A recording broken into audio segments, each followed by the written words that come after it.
Our Monday masterclasses are available every Monday at 6 p.m. Hello! Just explaining to Instagram what's going on. So welcome. I have remembered to stream on Facebook, on YouTube, and on Instagram so that I don't miss anyone, because I know that a lot of people are interested in the emotional freedom technique and really want to learn more about it and learn how tapping works and how it really functions and how it affects us and how it just everything, basically everything you need to know in order for it to work.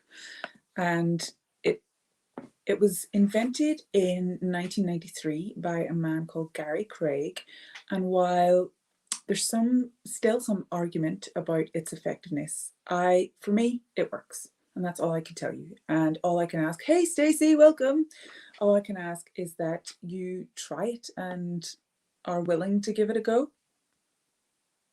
Let me just see. Sandra, if Sandra is here, can she check I'm live on Instagram, because I don't know if I am or not. Crossing my fingers, feeling real old right now. So, but proponents of the tapping technique suggest that it is capable of relieving many psychological ailments, including depression, PTSD. And I would love to know, have you ever tried it before? Have you ever heard of it before? Let me know in the comments. Even if you're watching the replay, I would be interested to know. I found out about it many years ago, but I actually had such a strong response to something I was trying to clear that I felt physically sick. So I was like, oh, that's too powerful, I don't want to go there. But it was so what we do is we grade the intensity of our fear or our feeling or whatever it is on a 1 to 10 scale. The feeling I was dealing with was like at 100. And hey Gillian, welcome. And I want you to know that it is incredibly effective. I think I was just a one fluke. Nobody's ever heard of that happening before. So I gave it another go, and I use it every single day, pretty much every morning, just to clear any negativity out of the way. And I set my intentions for the day, and I make sure that my my day is going to be good, and I'm going to have fun whenever I am doing my work, and I'm finding joy in the little things, and it's incredibly helpful.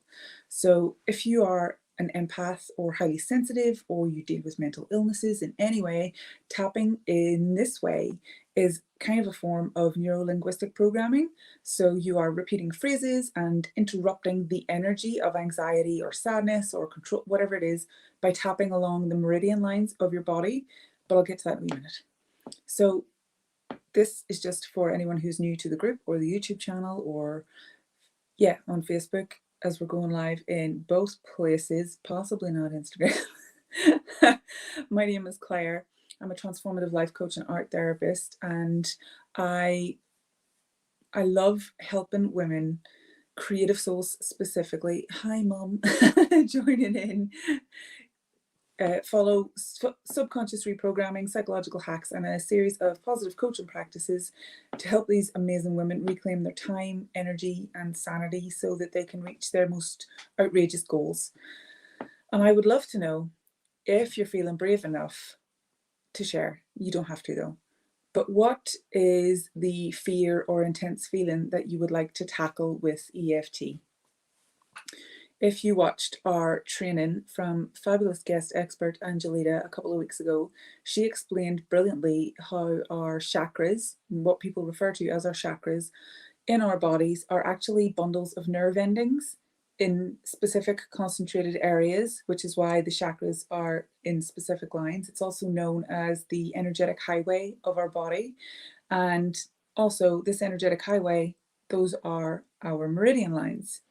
And working on those meridian lines helps us to increase the connection between our brain and our body, which can also improve our mental health, improve our levels of fatigue, and just general outlook on life.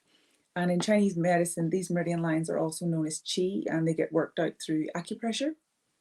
So it's an emotional acupressure, pretty much. So EFT is pretty much a 5-step process. First, you want to identify the problem or issue that you would like to deal with that's making you feel things intensely or whatever it is. I have been using it quite successfully every day, as I said. Excuse me, wee tiny flies in the way. And it's important that you acknowledge and accept that the issue is there. So just as an example, I'm afraid I'll have a seizure in public. And the second step is rating the fear on, or the emotion, on a scale of 1 to 10. So I use my notes app on my phone or my journal if it's handy, just noting down what the fear or the feeling is and the number between 1 and 10. So I like to take a deep breath and say to myself what it is that I'm trying to deal with. And in this case, the seizure in public. So that would be, so I'm afraid I'm going to have a seizure in public. Okay, that would be about an 8. And I find that the higher the number, yeah, that's understandable. The higher the number, the more times I have to run through tapping, but it's never more than 5 times, usually in one, like through one phrase. Sometimes I can jump from an 8 to a 2. It just depends. And I remember when I started this practice, I couldn't figure out how to grade how I felt. Like, how do you give that a number? And I promise, if you just take a deep breath, think of the issue, and then the first number between 1 and 10 that pops into your head, that's it. And obviously, the more intensely you feel, the higher the number will be, but the maximum is 10. So the third step in EFT is the script, and it's a very short sentence. It's a very common setup as well. So we want to keep it short and pithy so that you won't forget it and that the process won't take too long. We want to get straight to the point. And the most common setup is, even though I fear a problem, I deeply love and accept myself. So for our example, my phrase would be, even though I'm afraid of having a seizure in public, I deeply love and accept myself. So the fourth step is actually going through the tapping sequence. So I'm going to pull my camera back a tiny bit. Oh, you can see my phone. I really don't think that I'm live on Instagram, so I'm just going to leave that there and push this back. Can you see me? Oh, I'm going the wrong way. There we go. And we go through the sequence. So after this live training, I will be adding this to the vault along with like an image of a body and all the pressure points marked out for you. But like after you do it a couple of times, you will remember it. So actually, I'm going to tilt this up here because the first of the meridian lines is the very top of your head.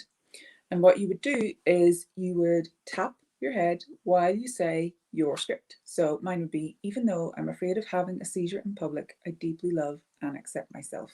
Excuse me, glasses gotta come off. The next one is, hey Sandra, the outer eyebrows. Again, even though I'm afraid of having a seizure in public, I deeply love and accept myself, or the outer eye. Even, you can do it in here too.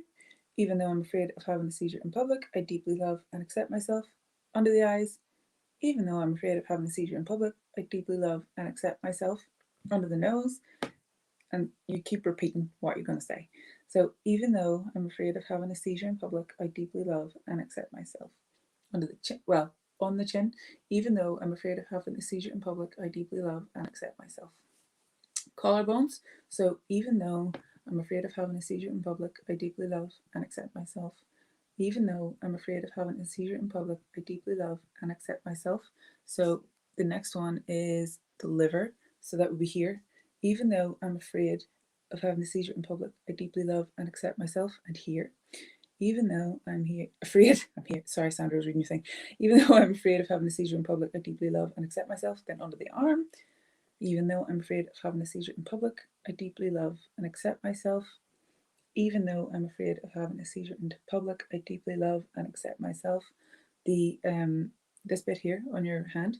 Even though I'm afraid of having a seizure in public, I deeply love and accept myself. Even though I'm afraid of having a seizure in public, I deeply love and accept myself. And then we karate chop this area. So even though I'm afraid of having a seizure in public, I deeply love and accept myself. And even though I'm afraid of having a seizure in public, I deeply love and accept myself. So that is basically the sequence. And the fifth step is then grading how you feel afterwards. So what I like to do is take a deep breath, say the phrase again, and then the next number that comes into my head on a scale of 1 to 10. That's what it is. So I'm afraid of having a seizure in public. Ooh, that's about a 3. There we go. So that helped. That made me feel much better. But you want to get it down to less than 2, pretty much. 1 to 0 is obviously ideal. So I would maybe run through that once or twice more and just keep going until it goes away. And I don't want you to think that you are immediately going to be fixed. Some days I have to do the same fear again, but it's never more than like 3 times. But it's so impactful, and it just clears space for whatever you want the day to bring to allow it in. And it just takes practice. But the more I do it, the better I feel. And I know it's working because I feel better and lighter. So if you were at an 8 or whatever intense feeling you were dealing with and you've shifted to a 7, that's still really great. It's still an improvement. And you should definitely keep going, because you can even jump from like a 7 to a 2, just depending on how it is. Yes, Stacey, it's incredibly helpful. And you want to run through it as many times as you need to, which is why I like to keep my statement quite short. And it doesn't have to be fears. It can be anything that you are feeling intensely. So it can be about control. It can be about something you've experienced. Even though I've been X, I still deeply love and accept myself. Even though I've been in a car accident, I deeply love and accept myself. Even though I have been sick for 20 years, I deeply love and accept myself. Even though I'm disabled, or even though I feel broken, I deeply love and accept myself. So if you want to learn more about this, or you have any doubts about the way you've been doing it up to now, we can easily hop on a call and I can guide you in the direction you need to go. Just visit clairedb.com/book to book your free call. And I want to know, to anybody watching, if you have any questions about this technique, like specifically, because I want to be able to answer them for you right now. That would be so helpful. I knew this was going to be a quick one because I really want you to go and do it for yourself, and then share in the group how it's worked for you, like what your jump was. You don't necessarily have to share the fear, but if you were an 8 and you jumped to a 5, or I would love to know like your numbers. So I literally just in my notes app, I'm recording the fear, then like 8, 5, 3, 1, 0. So that's the way my numbers are, because that's how many times I've run through it. And it doesn't have to take up too much space, or it doesn't have to take up too much time. So if you're feeling brave enough, let me know how you get on. I think this is going to be incredibly helpful. I hope many of you in the group are watching the replay, because I know that lots were interested. Sandra, I tried to go on Instagram like live and completely failed, so we'll figure that out next week. Not Stacey, Sandra, have you ever tried this tapping? Ooh, I love that. I know that they have some tapping things in Insight Timer app. I just noticed those. There's like a guided tapping situation. I haven't looked into it. I just noticed it. No, I kept note. So I will have a look. Yeah, and I will also be sure to upload that image inside the vault that just has the pressure points and where you should go. So I normally do top of head, inner eyebrow, outer eye, inner eye, under the nose, on the chin, both collarbones separately, onto the booby rubies, onto the arms, here on your finger, on the back of your hand even, and then karate chop in the wrists. And really, like, it's like a dance move. So the more you do it, you'd be able to do it in your sleep, really. And thank you so much, Stacey, for saying that. And actually, I don't know if I shared that. So there's a free app called the Tapping Solution, if anyone is interested in getting more info. So if nobody has any questions for now, even if you're watching the replay and have questions, feel free to ask them. I will come back and I will answer via the comments. and maybe even schedule another follow-up live. I knew this was going to be a quick one because I don't like taking up too much of your time, and I would very much like for you to go and give it a try. Yeah, it's very helpful, very helpful. Don't worry, I'll share that image with you. I'll even send it to you if you want. Top of the head, inner eyebrow, outer eye, under eye, under the nose, chin, 2 collarbones, under your boobs, under your arms, back of your hand, and then wrist.